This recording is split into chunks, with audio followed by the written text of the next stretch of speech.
Boa tarde, turma. Tudo bem? Turma, hoje nós vamos continuar aí o nosso projeto de instalação elétrica residencial, estudando alguns tópicos adicionais ao que nós vimos anteriormente. Portanto, os objetivos da aula, teremos nessa aula a definição de seção do condutor da fase, definição de seção do condutor neutro, seção do condutor de proteção, divisão dos circuitos terminais, então tomadas, iluminação, né, questão do chuveiro, torneira, que são pontos específicos, né? Balanceamento de fase e, por fim, corrente total de circuitos terminais. Estuda bastante coisa hoje, hein? Vamos lá. Então, partindo aí do método de instalação do projeto, temos que, considerando o valor da corrente corrigida, né, que vimos na aula passada, de 62,97 amperes, consulta-se a tabela de métodos de instalação, reproduzida parcialmente ao lado. Para condutores de cobre de isolação de PVC, temperatura de 70 graus Celsius, né, do condutor, e temperaturas de referência do ambiente de 30 graus Celsius para o ar, 20 graus Celsius para o solo.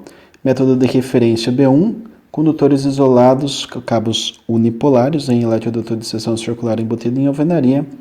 Método de instalação 7 e 3 condutores carregados. Então, basicamente, o que foi reproduzido aqui foi a linha daquela tabela que eu mostrei há 2 aulas atrás, né? Nós temos que o fornecimento é bifásico, 2 fases com neutro. E, portanto, nós temos aí que o número de condutores carregados a ser adotado, aqui nós temos 3 condutores, né? 2 fases e o neutro. Daí você fala, o neutro, ele fornece energia? Não, mas ele tem o retorno de energia das 2 fases, tá? Isso daí é importante observar. Constando a tabela de condutores de cobre, é reproduzida parcialmente abaixo, eu vou mostrar aqui a tabela, que mostra a máxima capacidade de condução de corrente no condutor. Verifica-se que a corrente de 68 A satisfaz a corrente do projeto de estudo, né? Então nós temos aqui, são 3 condutores, a referência B1, né, que foi adotada lá, o eletroduto embutido em alvenaria, 3 condutores, porque o sistema ele é bifásico, 2 fases com neutro, tá certo? Aqui nós temos a referência 7. Então eu vou lá e observo, né, calculei 62,97 amperes. Aqui eu tenho 50 amperes, aqui eu tenho 68 amperes. Obviamente que eu não vou selecionar esse carinha porque ele não aguenta 62. O de 68 suporta 62.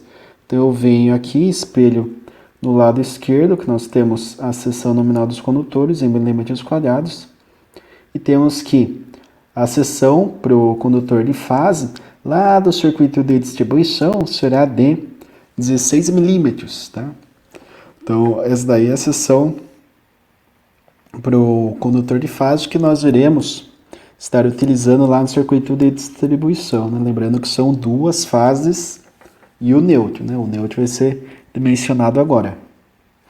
Para determinar o condutor neutro pertencente ao circuito, utiliza-se a tabela de determinação da seção de neutro em função do condutor de fase, também reproduzida parcialmente aqui abaixo, né? Porque as tabelas elas são enormes, né? Então nós vamos aqui para o caso de fase menor ou igual a 25 milímetros quadrados, que é o nosso caso, né? Nós temos que a fase é 16 milímetros, o neutro vai ter a mesma seção que a fase.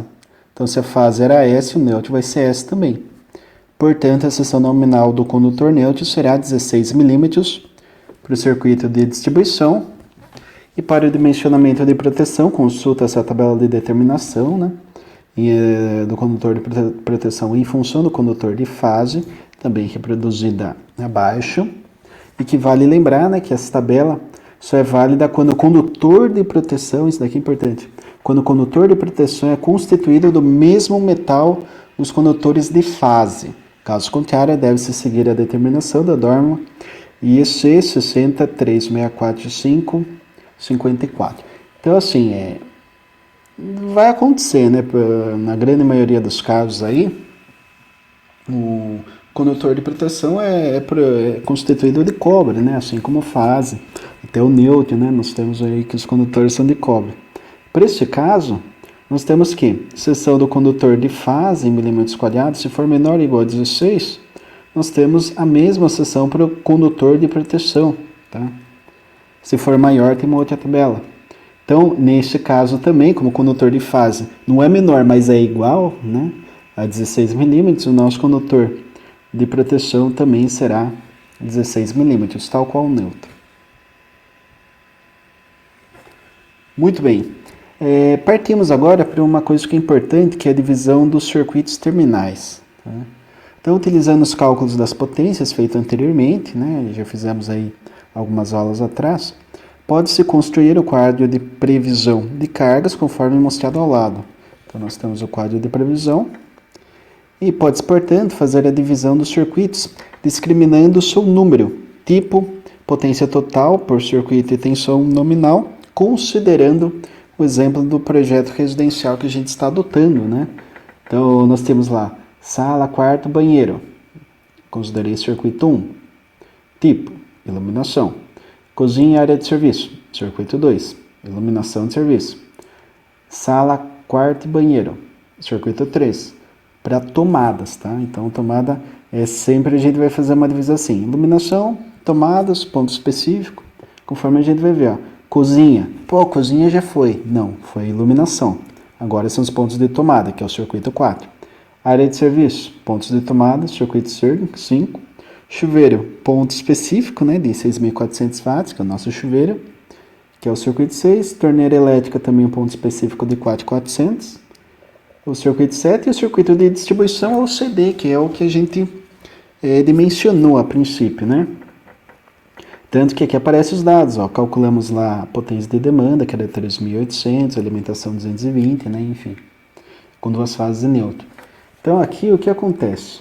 Eu tenho a potência, né, e tenho a tensão. Potência, tensão. Né? Tenho todos os dados de potência do lado esquerdo aqui, né, o que seria a potência total, que seria a parcial levando em consideração cômodo a cômodo, e aqui nós temos o total de cada um dos circuitos, tá? Daí perceba, tem circuito que é 127, iluminação, por exemplo, aqui é social, iluminação de serviço, pontos de tomada, para sala, quarto, banheiro, cozinha 127, área de serviço 127, ponto específico, opa, isso daqui é 220, próximo, ponto específico, também 220, tá? Então, por quê? Você pode imaginar assim, tá? Cargas muito, muito elevadas, né? Aqui a gente está vendo, 420 VA, 200 VA, você chega aqui 6.400, puxa, 6.400 é muito maior que 200, 400, né? Então a tendência é que seja 220, né? Porque 220 tende-se a ter uma melhor qualidade, digamos assim, do fornecimento de potência, né? Nesse nível de potência. Então quando você vai trabalhar, por exemplo, com a instalação do chuveiro, você tem que fazer em 220, tá? Mas pode fazer chuveiro 127, existe, mas a qualidade de fornecimento não é tão boa, tem um consumo maior também, não é mito, tá? Tem um consumo maior, não no chuveiro, e no chuveiro é menor, isso que é interessante, é terrível, isso daí tem que ficar para uma próxima explicação aí, porque requer aí uma análise de circuito elétrico. Mas, de fato, né, às vezes você pega aí um pedreiro, eletricista, ele fala, não instala 127 que gasta mais, né? Daí o cara, digamos assim, a gente, né, que estuda um pouco, até mais teórico muitas vezes, fala, mas gasta mais como? Se eu comprei um chuveiro de 5.500 watts, tenho um chuveiro 5.500 220 e um 127. Como que gasta mais se os dois são 5.500 e o que gera calor é esse 5.500 que é a potência, né? Então, se um é 127, 5.500, o outro é 220, 5.500, os dois têm 5.500 de watts de potência, que seria basicamente a mesma capacidade de produzir calor. Como eu gasto mais com um do que com o outro? Daí tem uma questão importante aí, que seria a transmissão da energia do ponto que recebemos energia efetivamente da concessionária para a carga terminal. E existe um negócio chamado de queda de tensão, que daí acaba gerando aí uma perda quando você tem um chuveiro instalado em 127. Mas isso daí teria que ser uma aula específica, tá, turma? Porque para você entender por que há essa perda, é uma perda na transmissão. Tem a ver com a corrente, mas isso daí a gente aborda numa aula futura. Aí. Agora, voltando, né, NBR 5410, divisão de uma instalação elétrica, ela, partindo para a norma aqui, nós temos que os critérios para a divisão da instalação em circuitos obedecem também à normativa 5410 de 2004, onde devem ser previstos circuitos terminais distintos para pontos de iluminação e tomada, conforme item 4.2.5.5, isso daqui é o item da norma, tá? A norma é uma norma extensa, você pode ver. E pode-se até imaginar, né? Se não tem, por exemplo, capítulo 4, né? 4.1, né? 4.1.2.5.5, já vimos vários casos desse sentido aqui, tá? A norma é bem extensa porque ela tem que ser detalhada para se ter uma instalação segura. Os pontos de tomada de cozinha, copas e área de serviços devem ter circuitos terminais independentes, item 9.5.2.3.2, aliás. Equipamentos ou aparelhos que absorvam corrente igual ou superior a 10 amperes, é uma corrente elevada, tá? Devem possuir pontos específicos. Item 9.5.3.1. A potência dos circuitos, com exceção de circuitos exclusivos para pontos específicos, deve estar limitada a 1.200 VA em 127. Ah, isso daqui é importante, hein? E 2.500 VA em 220. Então, aqui, ó, tem que interpretar, tá, turma? Tem que interpretar a norma, com exceção de circuitos exclusivos para pontos específicos. Perceba, o chuveiro, agora eu entendi, ele é 6.400, aqui 1.200 já não pode. Então, poderia. Por quê? Porque no nosso caso, é um circuito exclusivo, um ponto específico que nós adotamos. Agora, se o circuito não for exclusivo, ou seja, eu tenho um circuito, por exemplo, não vou me lembrar agora na tabela, mas tem um dos circuitos lá que era tomadas para sala, cozinha e copa, se eu não me engano, né? Então você tinha ali um único circuito, uma única numeração de circuito para esses 3 ambientes, tá? Então não é um circuito exclusivo.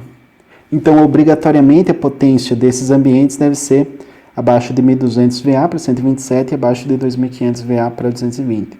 Se eu quisesse trabalhar, por exemplo, com um ponto de 7.000 VA, ou chuveiro existe de 7.500 watts, por exemplo, daí teria que fazer um circuito exclusivo, como é o fato lá do chuveiro de 6.400, que já tem, né, uma potência aí, que não é permitida nem em 127 nem em 220 para um circuito compartilhado e deve ser exclusivo. Por isso que interpretação é algo terrível, né? Você tem que estar muito afiado na interpretação de texto para você compreender a norma e depois aplicar, digamos assim, análise técnica, né? Cálculos, análise gráfica, enfim. Mas leitura e interpretação de texto para entender o que a norma está nos falando se faz muito necessário. Tá? Agora aqui falando sobre o balanceamento das fases, né? Temos que em instalações com 2 ou 3 fases deve-se realizar o balanceamento de fases, também chamado balanceamento de cargas, ou seja, distribuir as cargas uniformemente entre as fases de modo que se obtenha o maior equilíbrio possível conforme mostrado na tabela ao lado. Tá? Então aqui, ó, perceba, lembra lá que eu falei, fornecimento é 220, 2 fases e 1 neutro. Então nós temos lá os nossos circuitos, certo? E com base nesses circuitos, nós colocamos lá na fase 1, 420 para um circuito, 220 para outro, 1900 para um, opa, joguei já 1200 para outro, para dar uma balanceada aqui, né? Depois 1200 para o outro lado, para a fase 2, já jogo aqui 3200 e aqui interessante, 3.200 para a fase 1 e a fase 2, 3.200, daí você para e pensa, até volta, né, um pouco o vídeo para ver a tabela inicial lá de cargas, daí você fala, puxa, mas não tem nenhuma carga que é 3.200, né, mas existe, daí eu falo, mas existe uma carga que é 6.400, né, então 6.400 é o dobro de 3.200, Daí você fala, puxa, mas parece que essa carga era alimentada em 220. E daí que eu falo, ó, 220 são duas fases. Então, para a fase 1, ó, 3.200, para a fase 2, 3.200. 3.200 com 3.200 é 6.400. Beleza, turma? Acontece para o chuveiro, acontece para a torneira elétrica. Então, aqui é o balanceamento perfeito, ó. 2.200 para um lado, para a fase 1, e 2.200 para a fase 2. 2.200 com 2.200 dá os 4.400 da nossa torneira. Obviamente que a parte de cima não tem muito como fugir, que eram circuitos monofásicos, né? 127. Então ia usar só uma fase com neutro. Então, mas assim, eu coloquei 3 de um lado, 3 cargas mais leves de um lado, uma carga um pouco mais pesada do outro. Aí fazendo duas cargas, né, um pouco mais pesada do outro, porque aqui tem uma de 1.800 também. E somando todas as cargas da fase 2 e todas as cargas da fase 1, temos que a potência da fase 1 é de 7.940 e na fase 2, 8.400. Tá errado, professor, não deu o balanceamento certinho ali, tipo 8.200 para cada uma das fases. Daí eu vou falar para você, não tem como fazer certinho. Você tem que fazer assim, o mais próximo possível, né? Não dá para cravar ali, eu não teria como pegar esse 420 e dividir em 2, né? Porque ele é monofásico, então ou ia ficar na fase 1 ou ia ficar na fase 2. Mas se eu jogo para a fase 2 já estava com muita carga. Então eu joguei para a fase 1. Então a gente vai trabalhando sempre buscando ali um equilíbrio, né? Tipo casamento, você tem que ter equilíbrio ali. Enfim, várias coisas na vida, né? Se você não tiver equilíbrio, você está ferrado. Então nós temos aí essa situação também com fornecimento aí bifásico, né, de energia. Muito bem, dando prosseguimento aqui,